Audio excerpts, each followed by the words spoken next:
Hello friends, welcome to our channel CSC study. जैसे कि last video में मैंने आपको कहा था कि रूलर्स मेथड में हम थ्योरी पार्ट नहीं करेंगे, इसलिए हम रूलर्स मेथड के 2 एग्जांपल्स को डिस्कस करेंगे। प्रीवियस वीडियो में हमने 1 एग्जांपल कर लिया, अब हम सेकंड एग्जांपल करते हैं। देखते हैं सेकंड एग्जांपल की स्टेटमेंट क्या है। Using the rulers method, find an approximation value of the y corresponding to x is equals to 1 given that dy by में dx is equals to x plus y with the initial condition y is equals to 1 at the x is equals to 0। अब इसमें से value find कर सकते हैं ना directly कि ये हमारी इक्वेशन है जो गिवन है और हमें क्या करना है, फाइंड करना है y की वैल्यू को जब x 1 था, सेकंड मेथड मिल गया, और इनिशियल वैल्यूज क्या थी, y is equals to 1 at the x is equals to 0, मतलब y 1 है और x 0 है। और फोर्थ चीज हमें क्या मिली कि हमें रूलर्स मेथड का यूज करना है इसे सोल्व करने के लिए। तो आइए स्टार्ट करते हैं इसका सॉल्यूशन। सॉल्यूशन में क्या है, same as it is solution रहेगा, स्टेप सेम रहेंगे जैसे हमने प्रीवियस वीडियो में करे थे। तो फर्स्ट स्टेप क्या था, dy by में dx होता है, वहां पे x प्लस y है, इसे हमने dy by में dx की जगह पे क्या लेट करना है, f of x y let करना है। जहां पे dy by में dx लिखा था वहां पे f of x y लिखना है। ऐसे ही किया था हमने फर्स्ट एग्जांपल में। फिर नेक्स्ट स्टेप में हमें क्या करना पड़ता है, सबसे पहले तो इनिशियल वैल्यू देख लो कि इनिशियल वैल्यूज क्या हैं, मतलब y नोट और x नोट की वैल्यू क्या है। y नोट की वैल्यू क्या है 1 और x नोट की वैल्यू क्या है 0। अब जो ये h की वैल्यू है वो इस क्वेश्चन में भी गिवन नहीं है, तो h की वैल्यू भी हमें फाइंड करनी पड़ेगी ना। कैसे करेंगे h की वैल्यू को हम फाइंड, लास्ट टाइम मैंने बताया था कि जैसे हम इसको x और y की वैल्यू को ऐड करेंगे divide by number of step से करेंगे। नंबर ऑफ स्टेप यहाँ पर हम कितना चलना चाहते हैं, 10। ये उसने पहले दिखा दिया, उसने कहा ना कि वही टेक हम ले रहे हैं, तो ये यूजर अपने अकॉर्डिंग ले रहा है कि n की वैल्यू मुझे 10 लेनी है। 10 स्टेप्स में मुझे इस क्वेश्चन को सोल्व करना है। h की वैल्यू भी सेम वैसे निकल जाएगी जैसे लास्ट वीडियो में मैंने बताई थी। फिर हम आएंगे x की वैल्यूज पे। अब हमें 10 स्टेप्स चलना है क्वेश्चन में, तो हमें 10x की वैल्यूज भी तो होनी चाहिए, तभी तो y की वैल्यू निकलेगी। ना x की वैल्यू है ना y की वैल्यू होगी तो हम कैसे निकालेंगे, कोई ना कोई चीज तो कुछ ना कुछ वैल्यू तो पुट करनी पड़ेगी।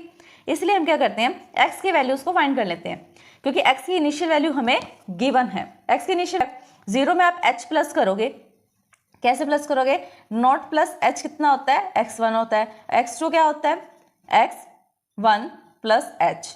और यहाँ पे देखो x नॉट क्या आ रहा है, नॉट प्लस h, ये तो 0 ही रहेगा, x1 आ रहा है नॉट प्लस h, मतलब 0 प्लस h 0.1। फिर x2 क्या आ रहा है, x1 प्लस h, x1 क्या है 0.1 और 0.1 क्या होता है 0.2, 0.2 प्लस 0.1 होता है 0.3, फिर 0.1 प्लस कर दो 0.4, नेक्स्ट वाला क्या आएगा 0.5, उससे नेक्स्ट 0.6, उससे नेक्स्ट वाला आएगा 0.7, 0.8, 0.9 एंड लास्ट एक्सटेंड जो आएगा वो क्या आएगा 1.0, मतलब 1, क्योंकि पॉइंट के बाद जो 0 लगती है उसे काउंट नहीं किया जाता, तो 1 है इसका last answer. Approximation value of the y at the x1 is equals to 0.1 is given by. अब इसमें हम करते क्या हैं, 1 बाय 1 करके x की वैल्यूज लेंगे, इक्वेशन बनाएंगे और उस इक्वेशन में वैल्यूज को पुट करेंगे। x की वैल्यूज लेंगे कॉरस्पॉन्डिंग, प्रीवियस y की वैल्यूज लेंगे और फंक्शन लेंगे, x की वैल्यूज को भी हम यूज करेंगे। इससे क्या होगा कि जो हम नेक्स्ट वाला स्टेप निकाल रहे हैं ना, उसमें प्रीवियस वैल्यू को हम ऐड करेंगे। कैसे करेंगे, जैसे अभी हमने यहाँ पे करा, अगर मुझे x3 की वैल्यू चाहिए थी तो x3 की वैल्यू निकालने के लिए मैंने क्या किया था, x2 प्लस h किया था ना। अब 3 से प्रीवियस वैल्यू क्या होती है 2 वाली, तो मैंने प्रीवियस वैल्यू को ऐड किया, h का यूज किया। यहाँ पर मैंने x का इसलिए यूज किया क्योंकि x की वैल्यू फाइंड करनी है, तो x की प्रीवियस वैल्यू ले ली। अगर मुझे y की प्रीवियस वैल्यू फाइंड करनी पड़ेगी तो y की प्रीवियस वैल्यू ले लेंगे, और इनिशियल वैल्यू तो हमें पता ही है, इसलिए हम y1 से फाइंड करना स्टार्ट करेंगे और वैल्यू पुट कर देंगे y नोट की। तो इसने वही कहा कि अप्रोक्सीमेशन जो वैल्यू है y की वो हमें फाइंड करनी है जब x1 किसके इक्वल था, 0.1 के इक्वल था। इससे नेक्स्ट आ जाता है इसी के अंदर कैसे हम इसको सोल्व करेंगे। y1 को अगर हमें फाइंड करना है तो उसे फाइंड करने का वे क्या होगा, y1 तो रहेगा इक्वल में क्योंकि उसको हमने फाइंड करना है, और राइट हैंड साइड पे हम क्या लिखेंगे, इसकी प्रीवियस वैल्यू। यहाँ पे 1 है ना तो यहाँ नोट आएगा, यहाँ पे 2 है तो यहाँ 1 आएगा, 3 है तो यहाँ पे 2 आएगा, इस तरह से। और फिर h आएगा, h के साथ आप फंक्शन को मल्टीप्लाई करोगे। कौन सा फंक्शन होगा ये, जो क्वेश्चन में गिवन होगा, और क्वेश्चन में क्या फंक्शन गिवन था, f ऑफ x किसके इक्वल है, f ऑफ x y किसके इक्वल आ रहा है, यहाँ पर f ऑफ x y ये इक्वल आ रहा है x प्लस y के। अब जब कभी भी यहाँ पर फंक्शन जो है एफ नोट एक्स नोट इस तरह बन जाएगा। तो जो फंक्शन की वैल्यू होगी ना एक्स प्लस वाई, वो भी कैसी हो जाएगी, X naught plus Y naught. अगर यहाँ पर आप 1 पुट करोगे तो नेक्स्ट वाली वैल्यू भी क्या बन जाएगी, x1 y1 x1 plus y1 इस तरह से। तो अब ये इक्वेशन बन गई। प्रीवियस वैल्यू को पुट करके नेक्स्ट वैल्यू निकालने के लिए y1 किसके इक्वल है, y naught plus H F of X Y. अब अगर x2 पे हमें वैल्यू निकालनी है तो कैसे निकालनी पड़ेगी, y2 किसकी इक्वल आ जाएगा यहाँ पर, y2 is equals to y1 plus H of X x1 y1। ये भी वैल्यू आप इजिली पुट कर लोगे। फिर नेक्स्ट वैल्यू आती है x3 इज इक्वल्स टू 0.3 कि जब x की वैल्यू 0.3 थी तब हमें y की वैल्यू को फाइंड करना है। कैसे करेंगे, इसके लिए कौन सा इक्वेशन बनेगा, y3 is equals to y2 plus H F of x की वैल्यू 2 x2 और y2। यहाँ पर हमने करा क्या है, हम नेक्स्ट वैल्यू को निकालने के लिए प्रीवियस वैल्यूज का यूज कर रहे हैं, क्योंकि नेक्स्ट वैल्यू तो हमें पता ही नहीं, तो हम प्रीवियस वैल्यूज का यूज करेंगे।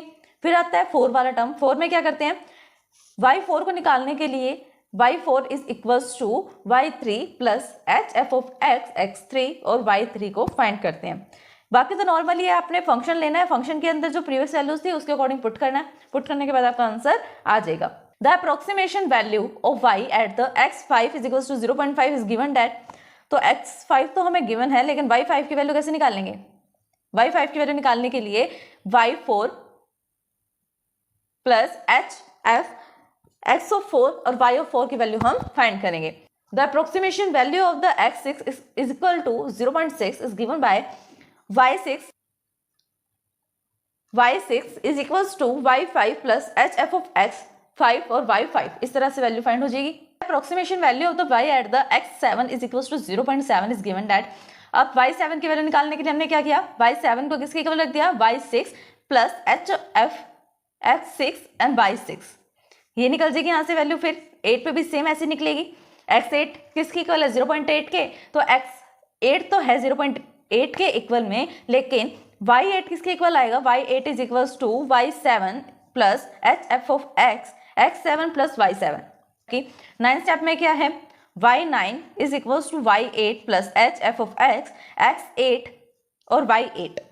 यहाँ से y9 की वैल्यू मिल गई, y9 की वैल्यू मिलने के बाद y10 की वैल्यू भी सिमिलर मिलेगी। The approximation value of y at x10 is equals to 1 है। प्रीवियस वैल्यू कैसे पुट करेंगे, y10 is equals to 9 y9 plus H F of x9 और y9।